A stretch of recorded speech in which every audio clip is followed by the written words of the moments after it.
On April 30th, 1945, with the final fall of the last pocket of holdouts, Soviet troops move into the bunker, and they confirm not just the fall of the Third Reich, but the death of Adolf Hitler himself. Hitler's hidden bunker, finally opened, reveals shocking discoveries that remained concealed for nearly 8 decades. International reaction to the news of Hitler's death is, at first, joyous. That gave way rather quickly to suspicion, and that suspicion was based on the fact that there was no body. Recently, amateur archeologists in Poland have uncovered skeletons, alongside other chilling discoveries. Today, there has been a reignited interest in Hitler's infamous hideouts across Europe. For decades after the war, numerous theories circulated about what truly happened within these bunkers. The recent opening and examinations of these historical sites have brought evidence that challenges many long-held beliefs about the final chapter of the Third Reich. Are you itching to find out all the hidden stories regarding this exploit? Then, stick around till the end. The shocking discoveries after 79 years. When Soviet forces finally breached the Führer bunker on May 4, 1945, they reportedly stepped into a scene that would keep historians arguing for generations. Because what they found did not just confirm Hitler's fate, it also deepened the mystery surrounding his final hours. Soldiers later said that the first and most shocking discovery came outside the bunker, where they located the charred remains of Adolf Hitler and Eva Braun lying in a shallow ditch. These remains had been hurriedly placed there by SS personnel, with figures like Joseph Goebbels and Martin Bormann reportedly witnessing the moment before the bodies were set on fire. But how completely could someone be cremated during a chaotic battle while Soviet artillery shook the city? According to the accounts, Hitler's own driver, Erich Kempka, could only secure about 180 liters of flammable liquid, which meant the cremation was incomplete. The Soviets reportedly found that while the external surface of the body was blackened, parts of the internal organs and bones were still recognizable. And perhaps the real question lingering underneath it all was this: how did such a fragmented, partially destroyed scene leave room for decades of rumors and wild theories? This alone raised countless questions afterward. If the cremation was so incomplete, how did whispers about Hitler's escape survive for so many years? The deeper you go, the stranger it gets. And trust me, you'll want to watch till the very end as we uncover what was discovered when Hitler's hidden bunker finally opened after 79 years. Nearby, Soviet troops discovered the bodies of Hitler's favorite dogs, suggesting how deeply he had clung to symbols of loyalty, even in his final hours. After the initial burning, the bodies were said to have been buried in a shell crater, almost as if the collapsing Third Reich had swallowed its leaders in the same destruction it unleashed across Europe. Inside the bunker, the soldiers stepped into a strange mix of silence and chaos. They described scattered papers lying across floors, as if someone had tried to destroy documents but gave up midway. They noticed empty champagne bottles, quiet reminders of the strange, surreal celebrations that had taken place underground even as Soviet troops closed in above. A few deceased officers still lay where they had fallen, having taken their own lives as the last moments of Nazi Germany collapsed around them. What must it have felt like for those Soviet soldiers to walk through such a place? A bunker that had been the heart of so much terror and control, now reduced to a disordered tomb.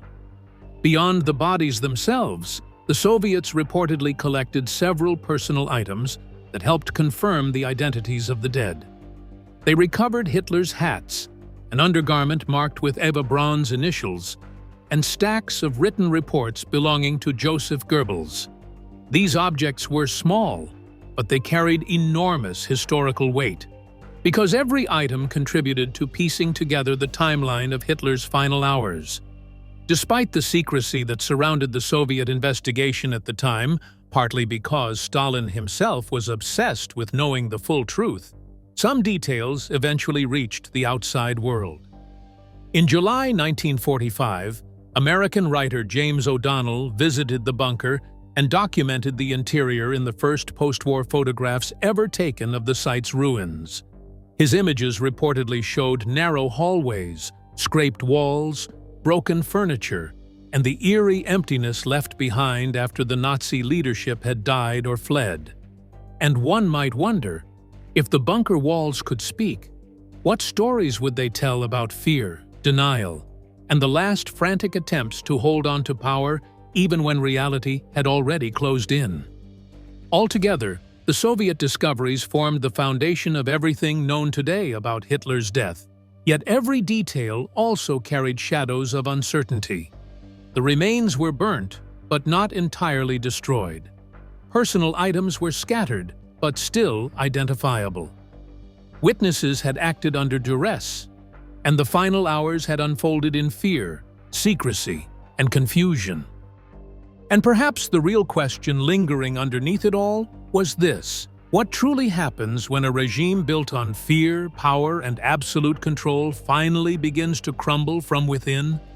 Every time historians revisit these chilling final days, they discover something new, some overlooked detail, some forgotten testimony that exposes just how fragile that ending really was. It becomes painfully clear that even the world's most feared dictator was not immune to panic. In those last hours, he was not the towering figure seen in propaganda posters, but a man trapped underground, surrounded by collapsing walls, dwindling loyalty, and followers so desperate that their fear overshadowed their devotion. And the deeper you look, the more unsettling it becomes. Because the evidence left behind, scattered documents, frantic eyewitness accounts, secret reports, tells a story far more chaotic and uncertain than the world was led to believe. That's exactly why you need to stay with this story till the very end. What comes next opens a door into a mystery that has puzzled investigators for decades. The mystery of the dental evidence and skull fragment. The final confirmation of Adolf Hitler's death reportedly came through dental records, a method that investigators said offered the clearest and most reliable proof at a time when rumors filled the air and confusion clouded every detail of the war's final days. In May 1945, Soviet forces extracted what remained of Hitler's teeth from the soil outside the bunker, and these fragments soon became the centerpiece of the identification process. Dental assistant Käthe Heuermann and technician Fritz Echtmann were brought forward to examine the remains, and both reportedly stated with certainty that the unique dental work matched Hitler's exactly. Researchers later pointed out that Hitler's teeth were so distinctive that they could be recognized almost instantly. The metal bridgework was unusually complex, custom-shaped, and so strong that it remained almost entirely intact, even after intense heat and destruction. Decades later, in 2017, French forensic pathologist Philippe Charlier examined the same dental elements using modern methods and confirmed that the teeth matched Hitler's 1944 dental X-rays with total precision. Could there really be any stronger proof than dental structures that no other person could possibly share? Investigators argued that such a match essentially closed the question of whether Hitler died in the bunker. Yet one of the most troubling twists in the story emerged from the Soviet side a year later. In 1946, Soviet agents uncovered a partial skull fragment in the same crater where Hitler's buried remains had once been placed, and this piece of bone drew worldwide attention. The fragment reportedly contained a clean bullet hole that many assumed represented an exit wound from Hitler's self-harm. For decades, this skull sat in archives and museums as supposed proof of the dictator's violent end. But over time, doubts began to drift into academic circles. Why did the bone seem so thin? Why did the curvature look slightly off for a middle-aged male? In 2009, University of Connecticut archaeologist Nick Bellantoni examined the fragment firsthand and reported that its thickness and texture appeared inconsistent with that of a 40-something-year-old man. DNA testing followed soon afterward, and the results stunned every historian who had long taken the skull at face value. The bone belonged not to Hitler, but to a woman under the age of 40. This revelation raised countless questions. Had the Soviets mixed remains? Had another victim's skull been mistakenly collected and mislabeled?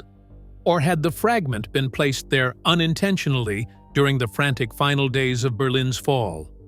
Despite the confusion, experts emphasized that the misidentified skull did not undermine the dental confirmation. The teeth remained the definitive evidence, ironclad in detail and impossible to misinterpret. And perhaps the real question lingering underneath it all was this: how does a mystery stay alive for so long when the truth has been sitting in plain sight the entire time? The misplaced skull fragment became more than just a historical oversight. It turned into a symbol of how easily facts can become distorted, lost, or even reshaped by those who control the narrative.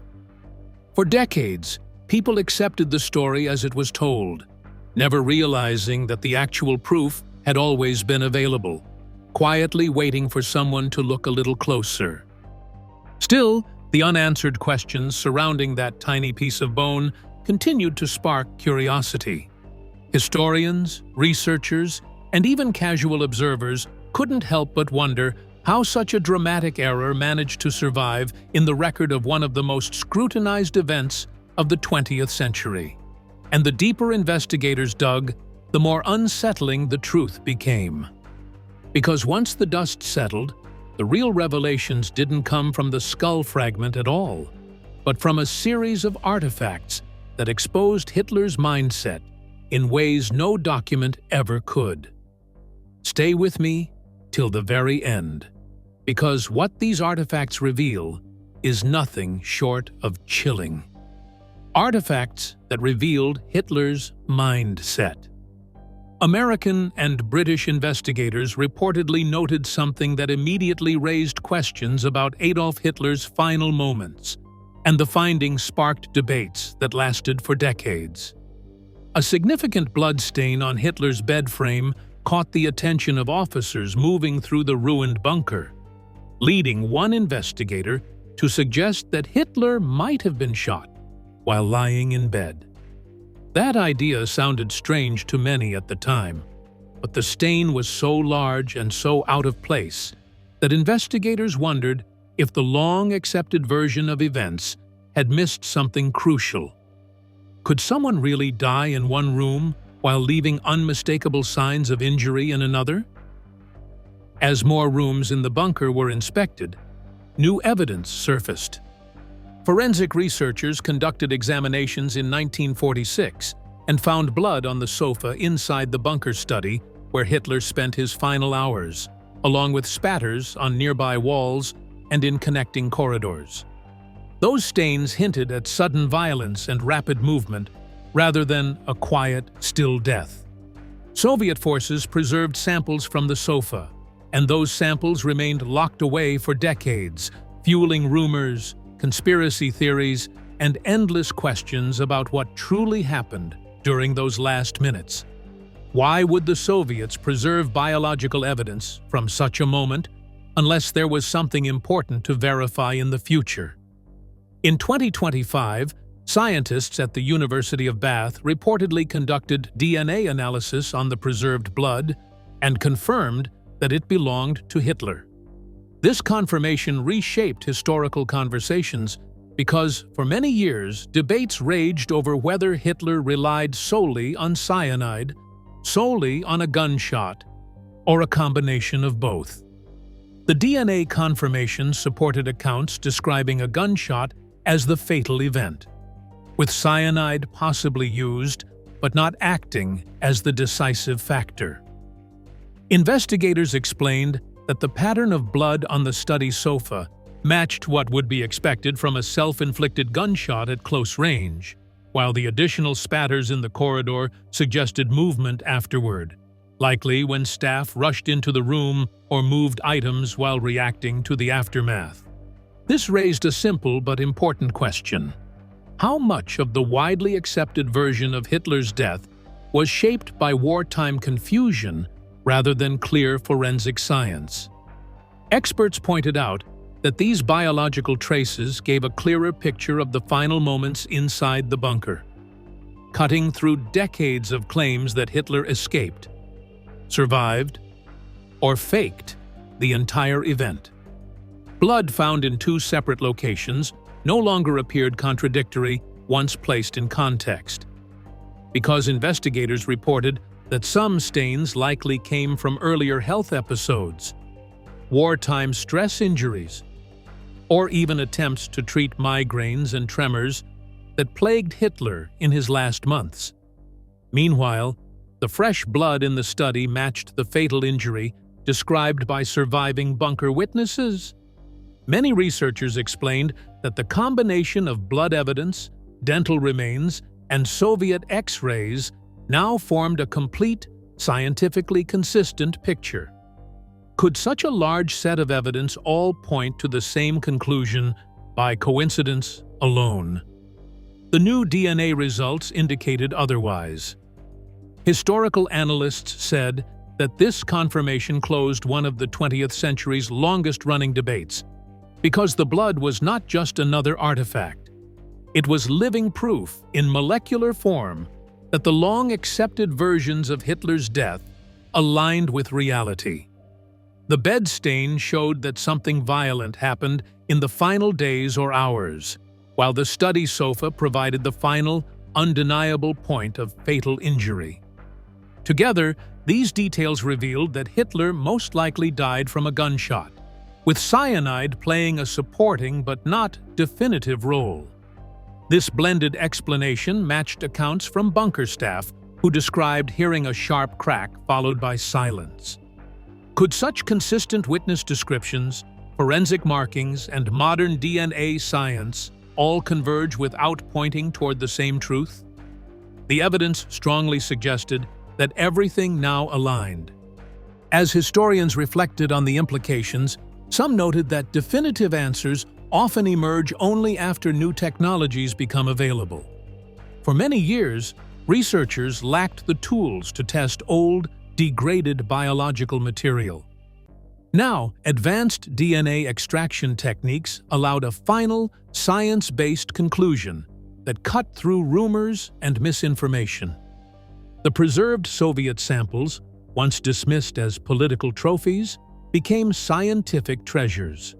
The final result reshaped public understanding by confirming that Hitler died exactly where records stated, from a self-inflicted gunshot that left unmistakable traces across the bunker.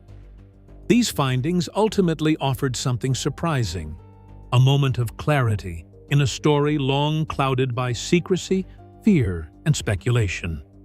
The construction of Hitler's hidden bunker.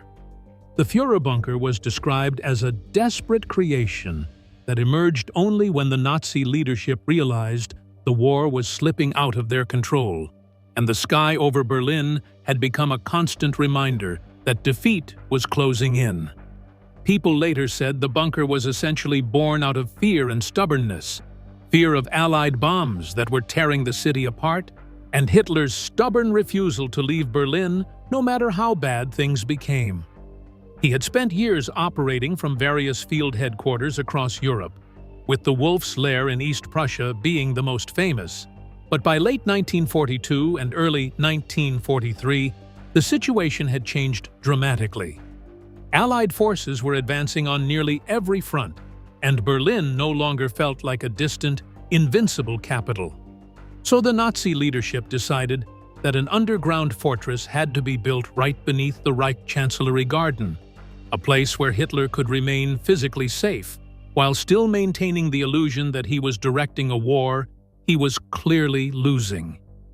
Some historians later wondered whether this move was driven more by military logic or by Hitler's psychological need to stay in the capital at all costs.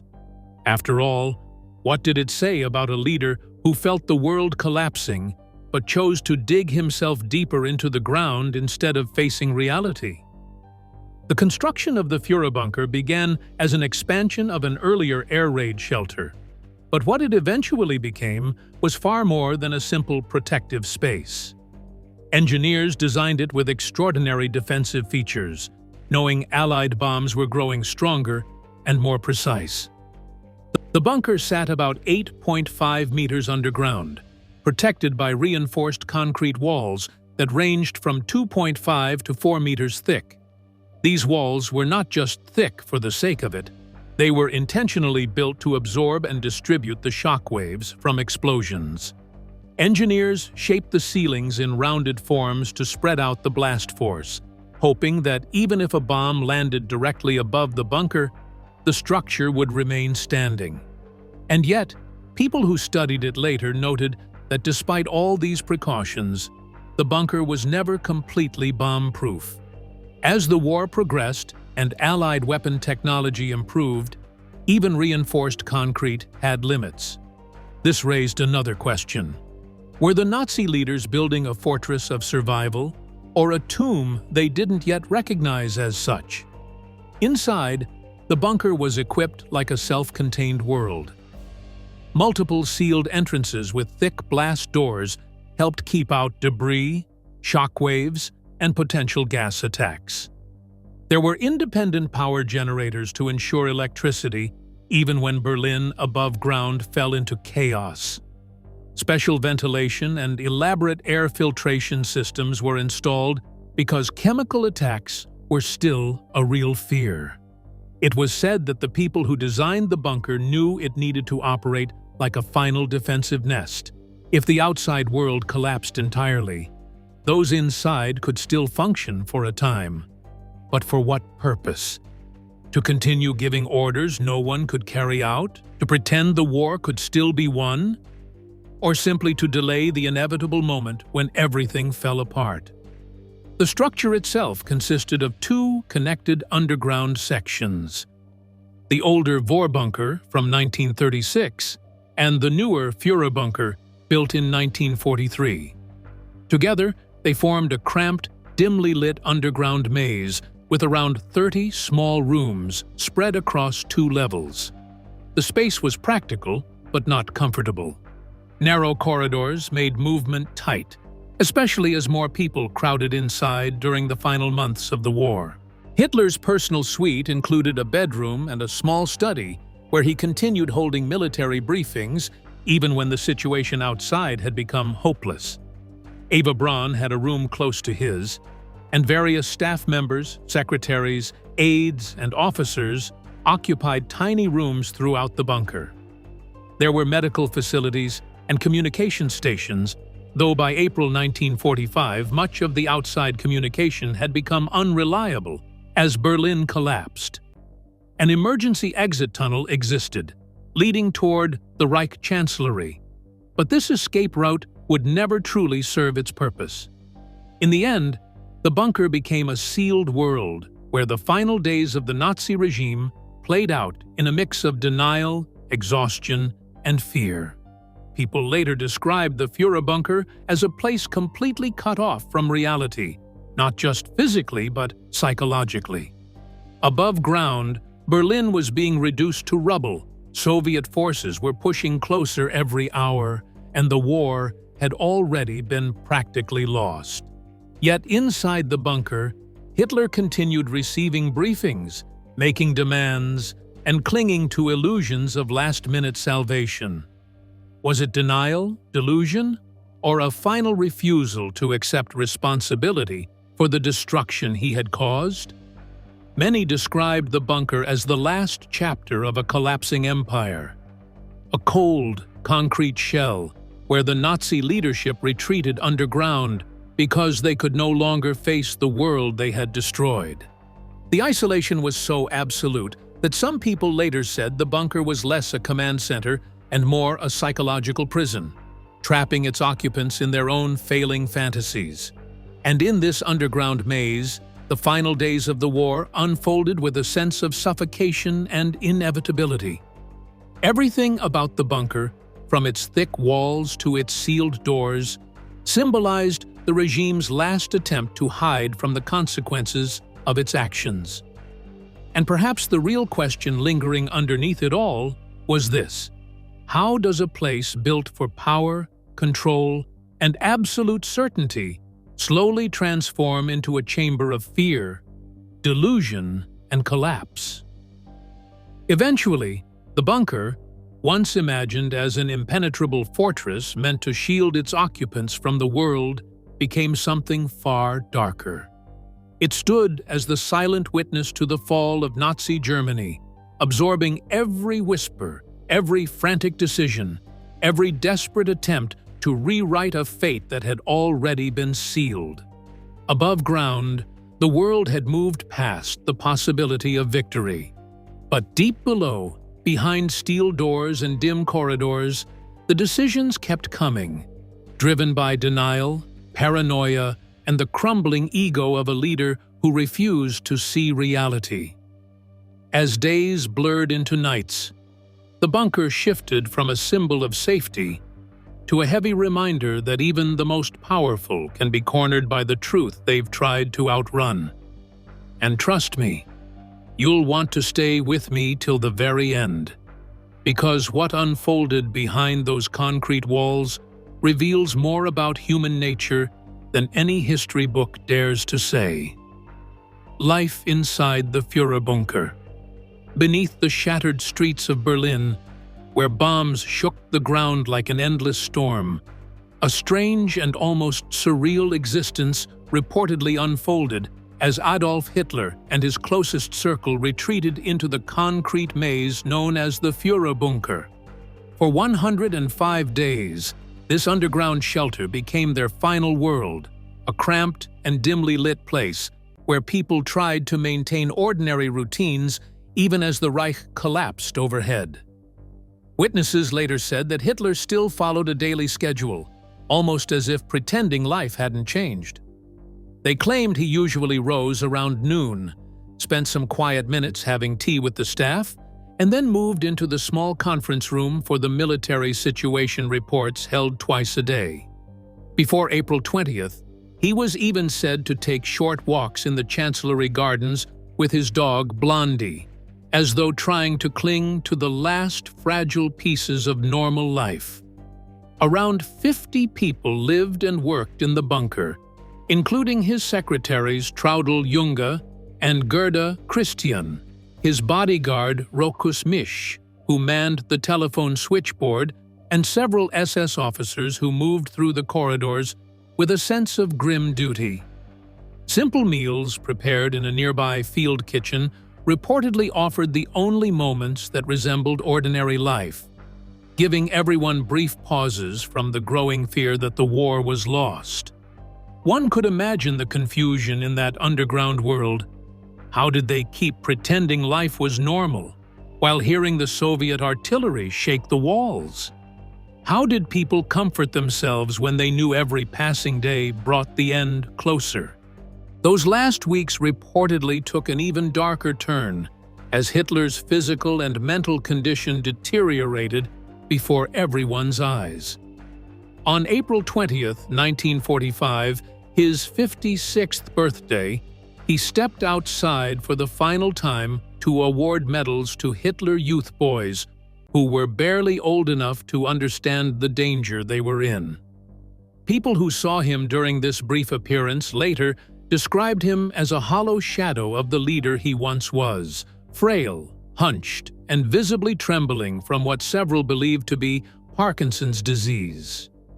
After that day, he never saw sunlight again.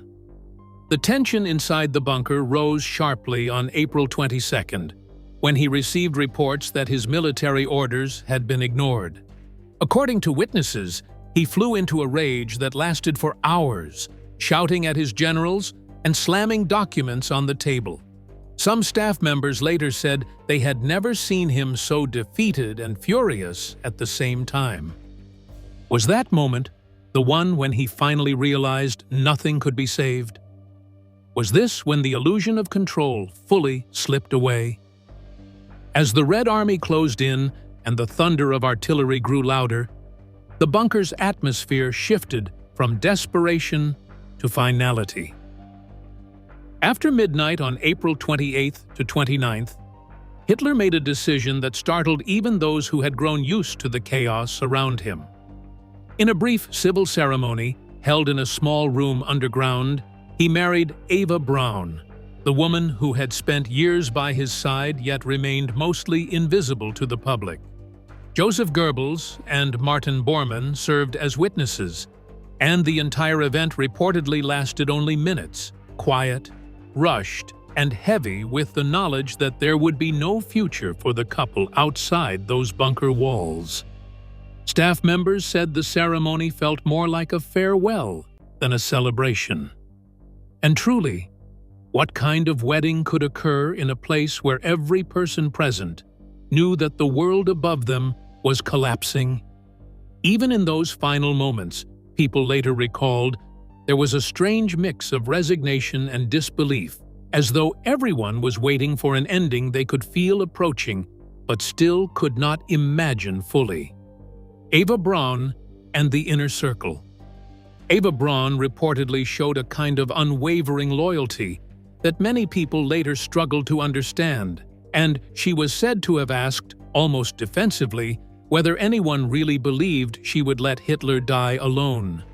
She stayed in a room directly next to his, a detail often mentioned to show just how closely she chose to remain tied to him even as the world above them collapsed.